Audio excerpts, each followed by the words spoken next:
si esto es una vez al año, ¿no? Hoy es el día de la marmota. Otra vez. ¿Ha visto la marmota esta mañana? Nunca me lo pierdo.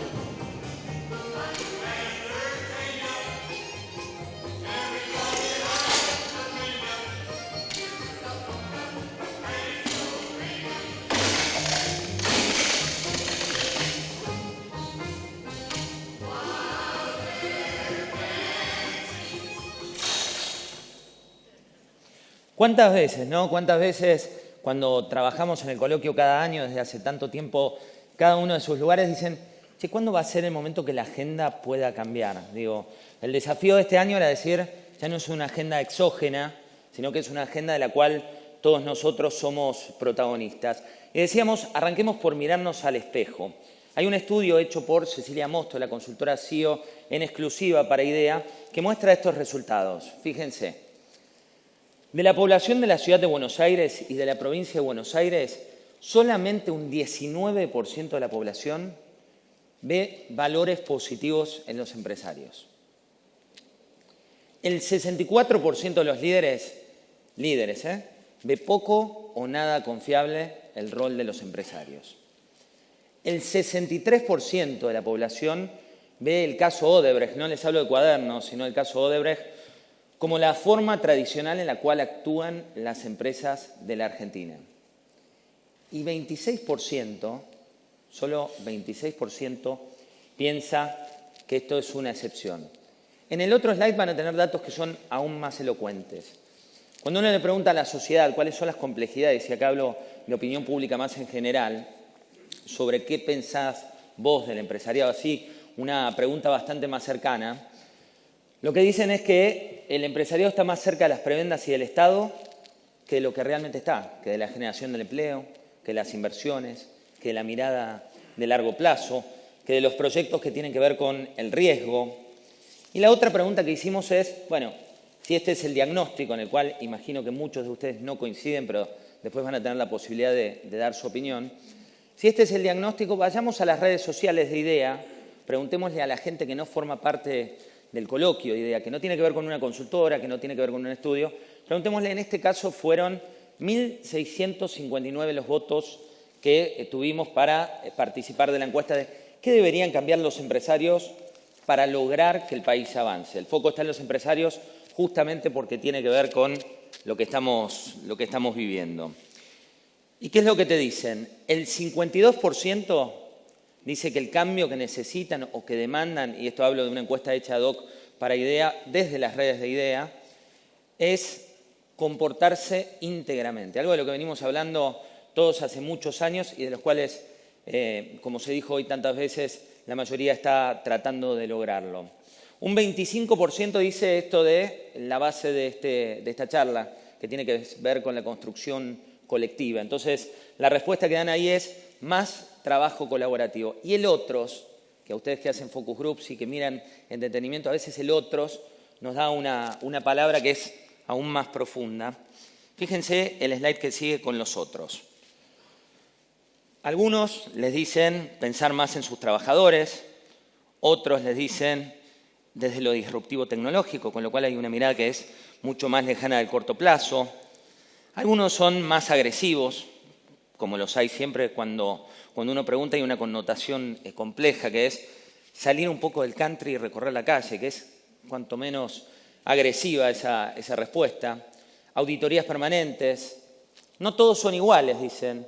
No todas las empresas son de empresarios. No soy empresario, pero lo que hay que cambiar, dicen, algunos son los sindicatos. ¿Por qué los sindicatos tienen las mismas reglas y los mismos protagonistas hace 30 años? Otros dicen competir en el mundo, otros dicen no a las prebendas. Digo, cuando uno mira en detenimiento lo que ve la sociedad a través de Twitter, que suele ser una cloaca, cuando uno mira las repercusiones suele ser más cloaca. Y fíjense que en este caso hay bastantes cuestiones constructivas, no hay cuestiones destructivas, salvo alguna que otra ironía. Y acá vamos con la primera pregunta para ustedes, la primera pregunta que tiene que ver con qué deberían cambiar los empresarios para que el país avance. Y solo para ablandarlos un poquito, y esto no tiene nada que ver con Javier Goñi, poné la imagen que sigue. ¿Qué deberían cambiar los empresarios? Le vamos a acercar el micrófono a quien levante la mano para ver cómo lo ven desde su propio espejo. Lo que acabamos de ver, y si creen que se está sobredimensionando en parte la cuestión de corrupción como el tema de este año o no. La pregunta es sencilla, ¿no? Como para arrancar. ¿Quién levanta la mano primero para responder qué deberían cambiar los empresarios con la sociedad que tenemos? Por así. Sí. Gracias. En mi opinión, los empresarios deberíamos aprender a competir. Aprender a competir globalmente. Otra opinión. ¿Qué deberían aprender los empresarios para seguir y para ser parte de este cambio que soy yo y es ahora? Los voy a pinchar un poco más con otra imagen. Fíjense, imágenes de los sectores sociales. Encuesta hecha por Luis Costa, encuesta que muestra cómo la sociedad está viendo los distintos sectores sociales y lo que te muestra es la imagen de determinados rubros. Dice, los sectores sociales, ¿qué imagen tiene de cada uno de ellos? Y fíjense quiénes están a la cabeza de los de mejor imagen. Están los intelectuales, los científicos, los ambientalistas, los ganaderos y agricultores, los comerciantes, los periodistas, y en el 22% aparecen los empresarios. ¿Les parece justo esto o injusto? ¿Es justo o es injusto? Si no rompe la timidez, empiezo con nombres, porque tengo la fortaleza de conocerlos a todos. ¿Es justo o es injusto que solo un 22% de los empresarios piensen lo siguiente? A ver quién levanta la mano. ¿Fueron generosos por acá? Fueron generosos. ¿Por acá? Por allá hay un micrófono. Es justo.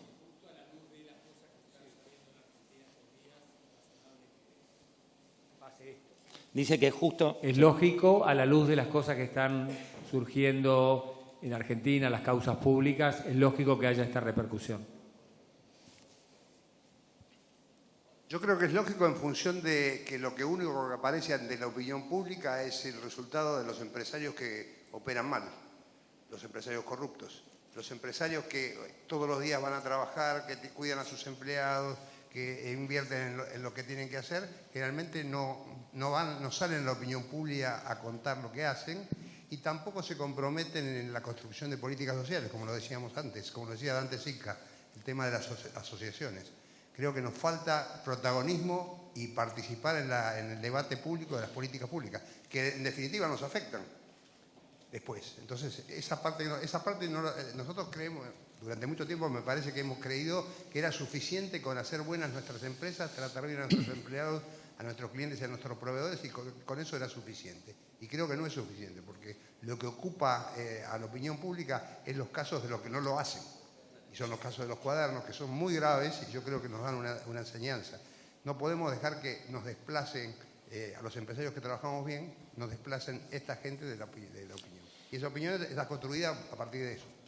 El empresariado forma parte de un ecosistema en el cual hay más de 835.000 empresas activas en la Argentina. Digo, ¿no sienten a veces cierta ingratitud con este diagnóstico? Digo, porque es cierto lo que dice él de el que va a trabajar todos los días, el que hoy convive con una tasa que no es la más competitiva para tener una pequeña y mediana empresa, o el gran grupo que trata de competir en el mundo, y como vimos hoy, lo decía antes Sica, hay una situación también compleja.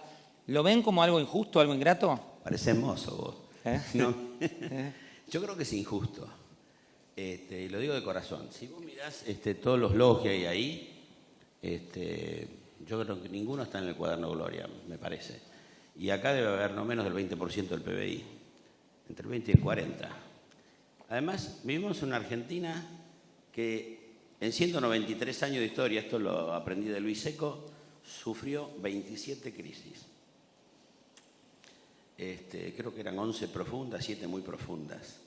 Creo que el promedio de 193 dividido 27 da una crisis cada 3,9, algo así.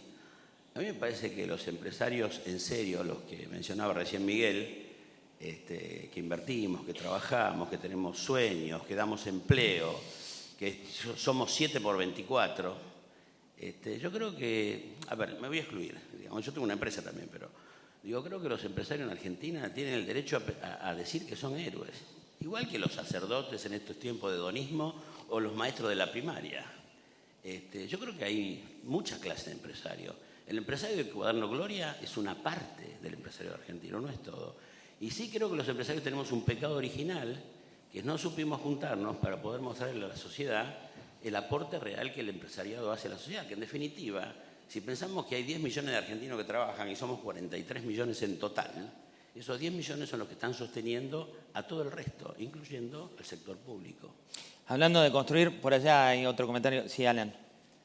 Agrego un comentario que es, no podemos separar esto del tema de distribución del ingreso y cómo ha incrementado la pobreza y aumentado y empeorado la distribución del ingreso en el largo del tiempo. Entonces, vos tenés la sensación, y acá le tiro un fardo a ustedes también, ya que estamos en el... Acá estamos solos en el cuadrilátero, esto no fue casual, ¿eh? Porque la caja de resonancia... Yo creo que fue la venganza de ideas. La caja de resonancia, lo que se ve, lo que reflejan ustedes, son las malas noticias, no las buenas noticias, entre comillas. Entonces, lo que vos tenés es aumento de pobreza, aumento de problemas de distribución del ingreso, y simultáneamente tenés que los que enriquecen se enriquecen por contratos espurios. Generás una imagen de una asociación lógica, entonces dices, ¿por qué es lógica la reacción de la gente que tiene asimetrías de información? Como que hay una connotación desde la noticia. Es cierto, y esto se los digo más a nivel universal, el divorcio vende más que un casamiento. Eso también tengo que decírselos, que es cierto. Con lo cual una historia de éxito vende menos que una historia de crisis. Es un tema también de la sociedad. Ahora te voy a dar pie, pero antes les quiero mostrar un video que sigue y que tiene que ver con el pasado reciente. Con el pasado reciente, y vamos a ir al futuro en un rato, pero esta es la Argentina también, la Argentina que nos toca vivir a todos y que es que el pasado siempre vuelve. Veamos qué es lo que pasaba en 1973. ¿Y usted qué opina de esto del oro y del dólar? Entiendo que no es tan complejo. Ustedes conocen Wall Street. ¿Cómo manda cosa? Sí, Wall Street. ¿Qué tiene que ver Wall Street con la Wall ropa? Street, como la cotización, lógicamente, se hace en Wall Street. Entonces, usted tiene una línea acá que le dice el dólar $1.000. Después toma Ace Bank, que es el otro que moviliza también Ace Bank. Y lo toma, ¿me entiendes eso? Sí. Y le sorprende ahí cuando dice, ¿cuánto? ¿Sí, cuánto quiero? Baja, tú. Eso le hacen, no sé si han estado ahí. No. Ahí lo veían a Fidel Pinto, pero también otro histórico. Vamos por aquí con tu reflexión. Sí, yo creo que no es ni justo ni injusto, porque es una opinión. Las opiniones no son justas ni injustas, es la opinión. Yo pienso que, corroborando algo que se dijo acá, que parecía que la ciencia se acercaba, que la democracia se acercaba a la ciencia, la realidad es que la ciencia no es democrática. Y una encuesta tampoco es democrática, es la opinión, va a decir. Lo que sí me importa es rescatar la opinión del español que nos visitó, el catalán. Yo creo que dijo algo que es fundamental, para decir, en la medida en que tengamos una visión de sustentabilidad, creo que el fin de lucro se tiene que estirar en el futuro lo más posible y no en el cortoplacismo. Entonces yo creo que si balanceamos el fin de lucro, que coincide con la evaluación que hace de los distintos factores de la sociedad, porque al principio pone los investigadores, los pensadores, ¿qué características tienen esos tipos? No tienen fines de lucro generalmente.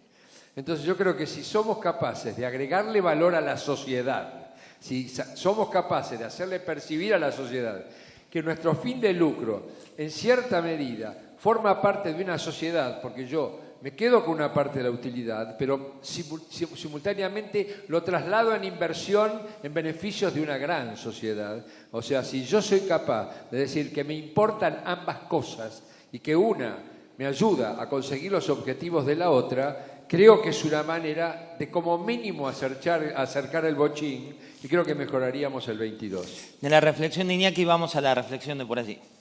Sí, a ver, yo creo que es injusto desde el punto de vista que no me siento identificado, pero creo que hay que ser también consciente de que es una realidad que la sociedad refleja y lo que hay que reflexionar es por qué. ¿Está bien? Un poco lo que dijo Miguel es verdad. Es decir, yo creo que nosotros como líderes de empresas tenemos que mostrar más compromiso y tenemos que mostrar más ejemplo. Y yo recuerdo no en esta administración, que es mucho más fácil hoy hablar con el gobierno y confrontarlo, sino que en la administración anterior, cuando confrontarlo significaba que tu negocio iba a estar perjudicado, no fueron muchos los que hablaron. Entonces, cuando se refleja el problema de los cuadernos, cuando se refleja el problema de que empresas no dan facturas, cuando se refleja que es parte del reflejo de lo que nos pasa como sociedad, el comportamiento social que hoy hablamos. Pero yo creo que por esa parte, y todo lo que estamos desde esa columna hacia la derecha, es un llamado de atención de lo que la sociedad está reflejando de los líderes del país. Entonces yo creo que nos tenemos que hacer cargo más allá, que no me siento identificado, de que si queremos cambiar esa imagen, que es un hecho, o sea, no podemos juzgar a la sociedad por lo cual nos ve así. Lo que tenemos que replantearnos es qué hacemos como líderes para cambiar esa opinión. También esa opinión, después voy a vos, Pablo, se da en un contexto que vale la pena reflotar. Fíjense, cuando ustedes hablan de competitividad, de proyecto, de nuevo, ahora lo llevo un poquito más adelante, pero también atrás. Tato Bores, es esto lo que decía en 40 segundos. Vea, tanto me dijo el ministro mientras Pudoroso bajaba las pestañas y me autografiaba un billete de $1 que él había pagado a 6.000 mangos de banco. Y si nosotros entonces le pasamos el rastrillo al país, lo dejamos sin un mango, nos queda un austral ni para remedio, no se emite, la gente no tiene guita para comprar dólares, el dólar baja. Digo, espere a ver si entendí bien. Ustedes con los impuestos a la tarifa, los tarifazos, guadañan todo la boca, la gente se queda sin guita, no compran dólares, el dólar va a estar, me dijo. Aunque usted tiene cara de comentarista económico, se ve que va entendiendo algo, pero ministro, escúcheme una cosa, la gente está más seca que galleta de campo, no solamente no puede comprar dólares, sino que no puede comprar morfi, no puede comprar remedio, no puede comprar pastillas, no puede comprar pincha, ni peine, ni peineta, nada puede comprar. ¿Cuánto hay de brecha en la agenda que nosotros trabajamos con la agenda que se vive más allá de idea? ¿Cuánto hay de brecha con esta agenda que marca Aquino, donde habla de, fíjense, lo pueden leer si no se los... Yo era así, yo iba a decir que el país estaba en crisis, ya voy por acá y sigo oyendo decir que el país está en crisis. ¿La crisis tendrá hormonas de crecimiento como para llegar hasta dónde?, se pregunta Mafalda. Mafalda también se preguntaba en otra, dice, empieza el otoño, Manolito, tan poético, tan gris, tan parecido a una devaluación. Y acá lo llevo a algo que ustedes dicen dólar, devaluación. ¿Cuántas veces? Y la que sigue, yo no quiero a mi inflación. Y usted, 1971, Argentina explícita, Argentina con un proyecto que siempre hablamos de largo plazo, pero con los mismos problemas recurrentes. Y ahora vamos a hablar de soluciones, porque la idea era tener parte de este diagnóstico, tener parte del concepto, pero hay una cuestión que nos permite salir de esto, que es la construcción colectiva, el tratar de hacer entre todos, que es parte de la misión del coloquio. Y los voy a sacar de nuevo por unos segundos de aquí, de este Hotel de Mar del Plata, para ver qué dice la gente en redes sociales. Fíjense, cuando uno le pregunta a gente que en su mayoría no es empresaria, de por qué le cuesta tanto la construcción colectiva a la Argentina, el 51% de estas más de 2.100 personas que han votado dicen que es por el interés particular, es por el yo y no el nosotros, esto que hablaba hace un rato Joaquín. El 17% porque no hay confianza. Cuando te metías más adentro dice no hay confianza entre nosotros, no nos podemos ver la cara. Y el 28% porque no hay acuerdos básicos cuando te tocan tu interés particular. Cuando toca el interés particular se termina la construcción colectiva. Más gente opinó, lo hizo mediante unos destacados cualitativos. Miramos lo que sigue, que dice, faltan dirigentes serios, dice alguien vía Twitter. Se discute si hay que seguir sacando al campo o secando al campo y favorecer a la industria, algo que en el mundo ya hace tiempo prescribió. Hay mucho ego, muchos intereses cruzados, no hay confianza, sin ella no puede haber acuerdos básicos y falta un proyecto de futuro. Es otra de las cuestiones que se marcan. ¿Coinciden con eso? ¿Coinciden con que no se llega a un acuerdo colectivo porque el interés particular está por encima de la construcción colectiva? A ver, levanten la mano porque es más fácil. ¿Quiénes coinciden con que el tema es que el interés particular está por encima? Si alguien no levanta la mano, le voy a preguntar, pero no, levantaron todos. Entonces, todos coincidimos que esa es la cuestión. El diagnóstico está, pero la cuestión es cómo salís de ese diagnóstico para convertirlo en solución. Y la pregunta que sigue tiene que ver con esto. ¿Cuáles son las trabas? ¿Qué nos lleva a que los empresarios sean más competitivos, a que tengan más acuerdos, a que logren una construcción colectiva más fuerte? Vamos aquí con la empresa London Supply. Le damos un micrófono por aquí. ¿Grito o viene un micrófono? Ahora te dan el micrófono.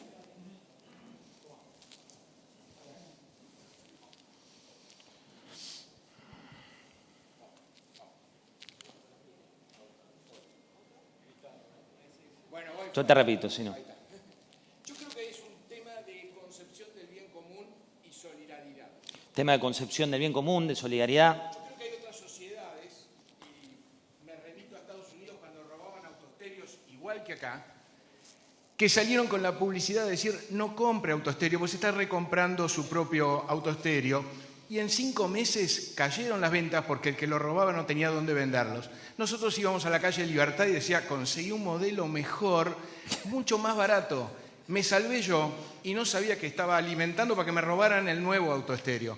Ese concepto solidario creo que falta en nuestra sociedad, que a la larga es el bien común. O sea, terminamos perdiendo todos. Hoy hablaban de la banquina. Cuando yo paso a alguien por la banquina, retrasé a alguien que estaba en la ruta.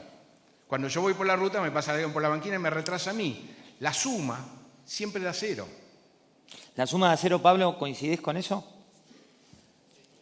No sé si anda esto. Ahí sí, ahí anda. Decís que coincidís. Y querías hacer una reflexión. Y yo quería volver al tema de la responsabilidad de los empresarios con el tema de los cuadernos y todo lo que pasó en los últimos años. Los más viejos nos acordamos del encuentro de 2005, creo que fue acá, que presidió un señor, que no voy a dar el nombre, pero que hoy está en los cuadernos y todos nos acordamos.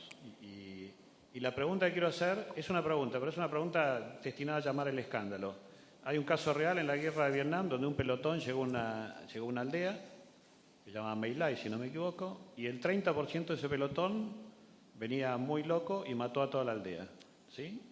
El otro 70% no los paró, no los acusó y no hizo nada. La pregunta es, ¿ese 70% alcanzaba a decir que estaba peleando bien? ¿La respuesta se la da alguien de acá? No. La respuesta es que no alcanzaba. ¿Y qué pasó? Micrófono por aquí, por favor. La solidaridad que hablaban recién. ¿La solidaridad no existe? Hay que tener responsabilidad, obvio. Ahí te pone el micrófono así te escuchan todos, Hay que Julio. tener responsabilidad. Julio Pimato. Hay que tener responsabilidad. ¿Y Digamos. por qué no hay responsabilidad, Julio? Y responsabilidad para hacer lo que corresponde. Hablamos de moral, hablamos de ética, pero hay que ejercerla. No basta con quedarse siendo ético uno solo, sino hay que decir cuando está mal quiénes hacen malas cosas. ¿Y por qué no se dice? ¿Es por miedo a los empleos, como se decía en la década kirchnerista? ¿Es por preservar a las empresas? ¿Es porque es parte del dólar, de la Argentina, de la cuestión endémica? ¿Qué opinan? ¿Por qué es que esto, si el diagnóstico está, cuesta salir? ¿Quién toma el micrófono?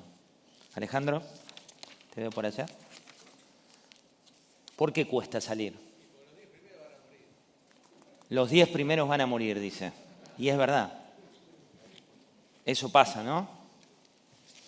Sigamos con el slide que sigue. ¿Cuáles son las principales trabas que tienen ustedes para ser más competitivos?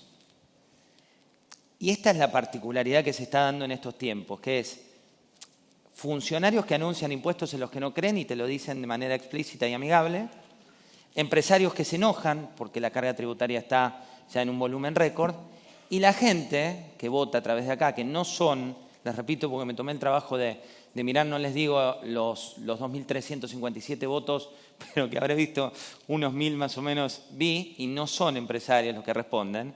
Y fíjense, coinciden con el diagnóstico, coinciden con la idea de mucha carga tributaria como una de las situaciones, siguen con lo que vimos del pasado reciente, con las crisis constantes, y también se meten en un entorno poco competitivo. ¿Cuánto les pesa la carga impositiva en el día a día? ¿Cuánto pesa? ¿Cuán decisiva es hoy para tomar una decisión de inversión para aquellos que tienen una multinacional o aquellos que tienen una empresa local? El doble que en Brasil. Yo creo que esto es totalmente importante. Hoy se habla Hoy se hablaba a la mañana de la inversión y de quiénes podían seguir invirtiendo a pesar de la crisis, y no se hizo una distinción entre los que ya estaban adentro y tomaban la decisión de no despedir gente porque pensaban en el mediano plazo, y dejaban afuera a los que están decidiendo una inversión desde afuera y tienen opciones para decidir esa inversión. Y ahí es donde pesa, ahí donde claramente se ve la diferencia, porque si uno tiene opciones entre invertir en Argentina, donde la carga impositiva es 15 puntos arriba de la región, no va a tomar la decisión de invertir acá, y entonces no va a haber creación de empleo, etcétera, y todos los beneficios de la inversión. Y yo creo que la descripción que vos decías, que era empresarios agobiados por la carga impositiva y todo esto, le falta un factor, que es políticos preocupados a quién le imputan el impuesto, que nunca discuten de dónde van a bajar sus propios gastos, que son excesivos, que son el 45% del PBI. Esa discusión está ausente en los medios, está ausente en el Congreso, está ausente en todos lados. El espejo cualitativo da distinto cuando uno le pregunta individualmente en Twitter a gente vía idea, y en lugar de meterse por este lado, que tiene más que ver con el marco, se mete más con el rol del empresario. Les echan la culpa. No son competitivos, están corrompidos, son corruptos. Hablar solo de empresarios, y acá es un análisis más profundo, dice, es reducir, es ser simplista, la dificultad la tiene todo argentino que quiere emprender. Otro se mete con una apertura indiscriminada de las importaciones que en realidad tampoco existe. Y también está quien habla de la corrupción argentina dentro y fuera de las empresas. Creo que pocas veces surgió tanto, y esto es cierto que también está contaminado por el efecto de los cuadernos y el impacto. Vamos a pasar rápido por qué necesitan del Estado para avanzar. Fíjense, ¿qué factor necesitamos del Estado? Y esto lo dicen 12.980 votos. Se necesita una justicia transparente, menos carga impositiva y reglas claras. ¿Ese es el ranking que ustedes creen que tiene que ser un Estado eficiente? El Estado eficiente para una empresa es básicamente que tenga una justicia autónoma y transparente y menos carga impositiva para que la Argentina logre tener mayores proyectos de inversión. ¿Por aquí? ¿Alguien? ¿O por allá? ¿Por acá? Venga. Mira, yo creo que lo primero que necesitas en un país cuando viene un inversor es decirle que le das estabilidad jurídica. Esa estabilidad jurídica no la tenemos, porque si hace 2 años hicimos blanqueo y ahora estamos aumentando el impuesto al patrimonio neto, me parece que es un chiste, independientemente de la importancia relativa de eso, pero como mensaje es malo. Después, con respecto a la carga tributaria, está el impuesto explícito, que es el que se ve, y está el implícito. Por ejemplo, en esta carpeta que está acá, nace con un árbol, hay que procesarlo, se lo manda a la industria hace el papel, después se lo manda o fabrica esto, se lo da al mayorista, el mayorista se lo da al minorista. Cuando vos desagregás la carga previsional impositiva que hay acá adentro, hay no menos de un 70-80% de impuestos. O sea, vos compras esto, tenés 80% de impuestos. Compras esto, tenés 80% de impuestos. Compras esto, eso es el impuesto oculto. ¿Por qué? Porque tenemos la pirámide invertida. Somos 43 millones y trabajamos 10 que aportan. Entonces, la carga tributaria definitivamente es otro problema. Entonces, ahí vuelvo a lo que dijo alguien por allá del nivel de gasto público respecto al Producto Bruto. Es decir, ese impuesto oculto, lo que está bancando, son otros problemas. Cuando ahora vamos a hacer el ajuste, de este ajuste que estamos haciendo ahora, ¿cuánto pasa por el sector privado y cuánto pasa por el sector público? Fíjense, aumentaron las retenciones. Todo sigue pasando por el sector privado, casi siempre. Alan. No, me parece que te falta volatilidad macro ahí. ¿Falta? Volatilidad macro. O sea, la profundidad y la recurrencia de las crisis. Si vos las hubieras, digo, un ejemplo básico. Tomás 70 años, Juan Liach en su libro La Argentina, las desmesuras. Si la caída del Producto Bruto no hubiera tenido las desmesuras, si fuera en promedio lo que es las crisis de Uruguay, hoy tendríamos el PBI per cápita de España. O sea, imagínate el efecto acumulativo de productividad que tuviste en esas pérdidas. Entonces, digo, si vos arreglás la volatilidad macro, en una enorme parte de tu problema de productividad probablemente lo estés solucionando. Y me parece que no parece. Seguimos con lo que dicen más cualitativo. Perdón, Julio. Lo que no aparece acá es el factor financiero. Que no aparece el sector financiero, dice Julio Pimato. El factor financiero. Yo por los empresarios amigos que tengo, El factor financiero para una pyme es imposible. El impositivo más el financiero se hace imposible. Las tasas, el tipo que cobra algo, cuando lo va a descontar de ganancia, pierde el 30%. Hoy, con el tipo de cambio, muchos empresarios pequeños que están exportando le pagan a 90 días. Tienen que cambiarse el mercado financiero, perdió el 30%. Entonces, lo que le generó